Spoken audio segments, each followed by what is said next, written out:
It's not for everybody. There's 7.5 billion people on the planet, and my guesstimate is there's only about 700,000 or 800,000 of us on the planet that are willing to make the sacrifices vis-a-vis focus, commitment, and it's just like premier athletes. You know, there's a lot of people that run the 100-yard dash, but there's very few of them that make it to the Olympics, and there's even fewer that medal.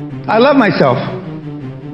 Nobody, my wife, God bless her, would say, I worship the ground. Don't get mad at me, Sally. I worship the ground Dan walks on, but my love for him is transitory for the love he has for himself. Self-esteem. If you don't love yourself, you can't be a good husband, a good father, a good anything. Love you first. And I have no problem, and I've been that way even when I was doing bad. But no one does know initially, up front. You have to try. You have to swing at the plate. You want people with a like mind and that are better than you, smarter than you. Bill Gates simultaneously said one word: focus. That's it. Focus. And in the many years that I was 100% focused, and I created a lot of wealth for myself, I only thought about one thing, and that was it. And I'm not saying that it's easy, because if it were easy, there'd be like a QLA shop on every corner like Starbucks. My market is 700,000 people out of 7 billion. If you want to be me. 700,000 out of 7 billion. I don't know what fraction that is, but it's not a very big one. That's it. There's 700,000 people on the planet that can commit to the focus, the laser beam focus of the Gates, Trumps, Ellisons, etc.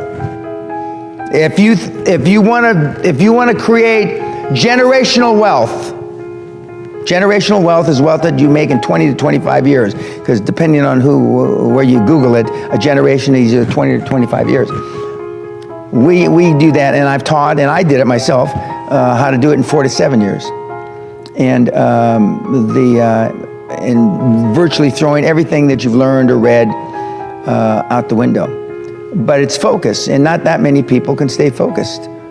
In fact, that's an understatement, a gross understatement. Hardly anybody can stay focused. The system that I've seen that works, which is very much contrary to all the other success guys, which I don't consider myself, is the mentorship, where if somebody mentors you, so you find somebody that is where you want to be and has accomplished all this, either man or woman, and then you find them and you come to them with your dream and your passion, and assuming the chemistry's right, and it's not always right, the rest is history. It's like the Tyson-Gus D'Amato deal, you know? Yeah. Okay, Tyson by accident, with the greatest respect, Mike, found that guy when he was 13, 14 years old, when he was, doing all kind of ugly things.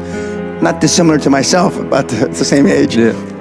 And Gus mentored him and tutored him, and then Mike will admit, I guess, I don't know, I've never talked to him about, when Gus died and all that stuff happened, he made some he made some very poor decisions.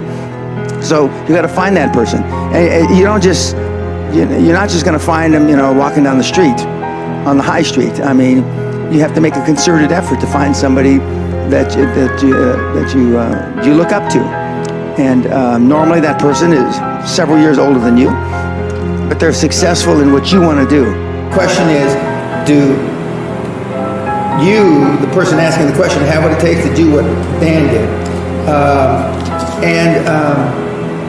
You never know. But no one does know initially, up front. You have to try. You have to swing at the plate. You have to, take risk. You have to be willing to sacrifice. You have to be willing to make commitment. And just do it. I keep saying that. I mean, it's simplistic. It sounds like I'm, I haven't thought the question to it, but that's not the point at all. The point is, after 21 years of coaching and after almost 45 years of doing this myself and being a high-performance person in 6 decades, I realize you just got to do it. Look like your group? No, it doesn't look like your group. I mean, in no way, shape, manner, or form. You know, maybe if we had a bunch of bunny rabbits running there, it's unbelievable. But again, you are who you hang around with, you know. And as Oprah Winfrey says, and which I talk about a lot, is that you want people with a like mind and that are better than you, smarter than you, more intelligent than you to get on your bus. And don't be so concerned about what you're going to do with those people, but you want to, you know, the joint brain is, you know, there's nothing the joint brain, collective brain or brains can't overcome. And I give the example of the atomic bomb, the Manhattan Project, and they were put together and they were told we need to develop a weapon of mass destruction, which they didn't call it that back in those days, in the middle 40s, to end the war in the Pacific. And they did. They didn't know if it was implode or explode, but they did. But if your team doesn't look like that, then you should, I won't say you should give serious thought, you should just change. A kid like you, if you had to keep track of 7 days a week, 24 hours a day, what you do, you would be shocked, astounded, overwhelmed, or as they say in Britain, gobsmacked, how much time you waste. And I make them keep track of every minute of the day. Every minute of the day. And it's not easy.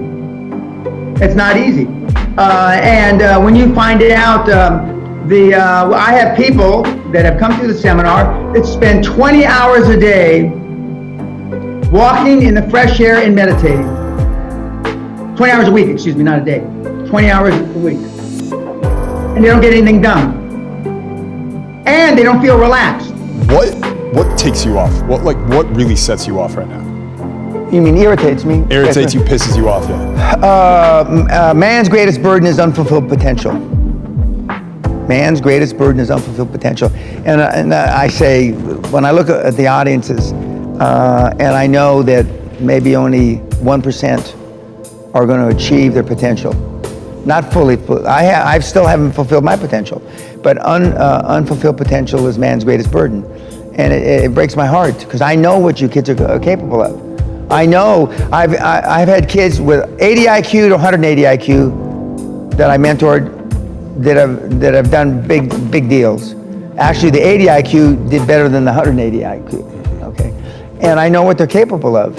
And I know how 10 million or 100 million or whatever the number is changes lives.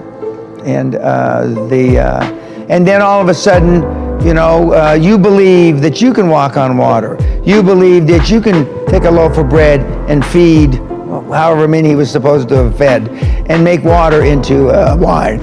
And when you believe it, see, the true test of a leader is when you've trained other people to be leaders. It's in you, kids. I mean, you can do it. If you want it bad enough and you stay focused and you're willing to maintain that commitment. I'm 15 pounds overweight, my doctor said, and he said, you know, if you wanted to be in perfect health, which everything else is perfect, my health, I'm well, you should lose 15 pounds. And I said, I'd have to give up 3 or 4 martinis and a bottle of wine every night. I'm not willing to do that. I know what it takes, and I know what I'd have to do. I used to run marathons. I ran the Boston Marathon. And I know what it took to train, and I'm not, you know, I don't run like that anymore. I Stairmaster. But I mean, we all know how to lose weight. We all know how to get physically fit. We all know how to build our businesses. I can go to the Yellow Pages today and pick out any business that's in this room, and I can find somebody that's beating your brains out. I don't care what you do. And as some of you have heard me say, but I'm going to say it again because it's important. For this example, again, we all have 100 IQ. For some of you, I'm giving you some. For some, I'm taking away some. We all know nobody can have 10 times our IQ. Well, then why the hell do people make 10 times more than we do, 1,000 times more than we do? Why? Because they think and dream bigger than we do. High performance people have high expectations, not average expectations. Matthew and I were discussing some of the things about why you've discounted on a subconscious level some of the things that have happened, because absence of evidence is not evidence of absence. And he said something very profound. For an Australian, this is heavy duty. But he said, I decided to do it, even though it was stupid, I decided to do it.